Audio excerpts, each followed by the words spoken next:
Hello hi ನಮಸ್ಕಾರ. ನಾನು ನಿಮ್ಮ Yashu Gowda. Welcome back to my YouTube channel. ಎಲ್ಲರೂ ಹೇಗಿದ್ದೀರಾ? ಚೆನ್ನಾಗಿದ್ದೀರಾ ಅಂತ ಭಾವಿಸ್ತೀನಿ.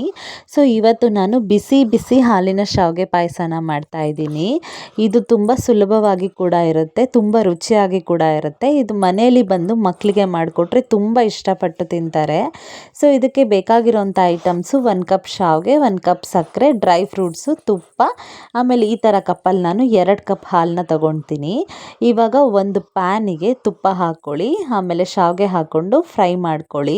ಇಲ್ಲಿ ನಾನು ರೋಸ್ಟೆಡ್ ಶಾವಿಗೆನೇ ತೊಗೊಂಡಿದ್ದೀನಿ, ಅದಕ್ಕೆ ಒಂದು 2 ಮಿನಿಟ್ಸ್ ಫ್ರೈ ಮಾಡ್ಕೋತೀನಿ.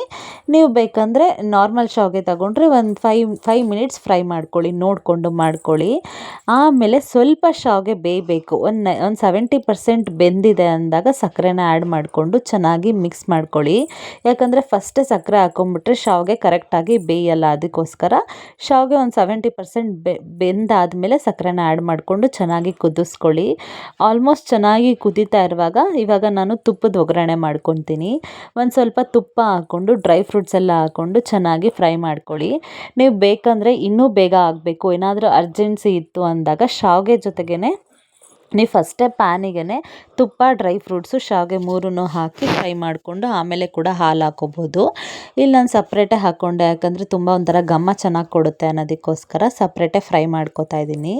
ಸೊ ನೋಡಿ, ಇವಾಗ ಇದನ್ನು ಚೆನ್ನಾಗಿ ಫ್ರೈ ಆದಮೇಲೆ ಇದನ್ನು ಬಿಸಿ ಬಿಸಿ ಶಾವಿಗೆ ಕುದೀತಾ ಇರುತ್ತಲ್ಲ, ಸೊ ಅದಕ್ಕೆ ಎಲ್ಲನೂ ಮಿಕ್ಸ್ ಮಾಡ್ಕೊಳ್ಳಿ. ನೋಡಿ ಇವಾಗ ಎಷ್ಟು ಚೆನ್ನಾಗಿ ಕಾಣ್ತಾ ಇದೆ ಅಂತ, ನಿಜವಾಗ್ಲೂ ರುಚಿಯಾಗಿ ಕೂಡ ಬಂದಿತ್ತು. ನನ್ನ ಪಾಪು ಅಂತೂ ತುಂಬ ಇಷ್ಟಪಟ್ಟು ತಿಂದಳು ಇದನ್ನು. ನೀವು ಕೂಡ ಮಿಸ್ ಮಾಡದೆ ಟ್ರೈ ಮಾಡಿ. ವೀಕ್ಲಿ ಒನ್ಸ್ ಆದರೂ ಮಕ್ಕಳಿಗೆ ಇದನ್ನು ಕೊಟ್ಟರೆ ಏನಾಗಲ್ಲ, ಕೊಡ್ಬೋದು. ಸೊ ಸಕ್ಕರೆ ಬೇಡ ಅನ್ನೋರು ಬೆಲ್ಲನೂ ಕೂಡ ಆ್ಯಡ್ ಮಾಡ್ಕೋಬೋದು, ಬೆಲ್ಲದ ನೀರು ಕೂಡ ಹಾಕೋಬೋದು, ತುಂಬ ಚೆನ್ನಾಗಿ ಬರುತ್ತೆ. ನೀವು ಕೂಡ ಮಿಸ್ ಮಾಡದೆ ಟ್ರೈ ಮಾಡಿ. ನನ್ನ ವಿಡಿಯೋ ಇಷ್ಟ ಆಗಿದ್ದರೆ ಲೈಕ್ ಮಾಡಿ, ಶೇರ್ ಮಾಡಿ, ಕಮೆಂಟ್ ಮಾಡಿ, ಸಬ್ಸ್ಕ್ರೈಬ್ ಮಾಡೋದು ಮಾತ್ರ ಮರಿಬೇಡಿ. ಹೀಗೆ ನನಗೆ ಸಪೋರ್ಟ್ ಮಾಡಿ. Thank you so much.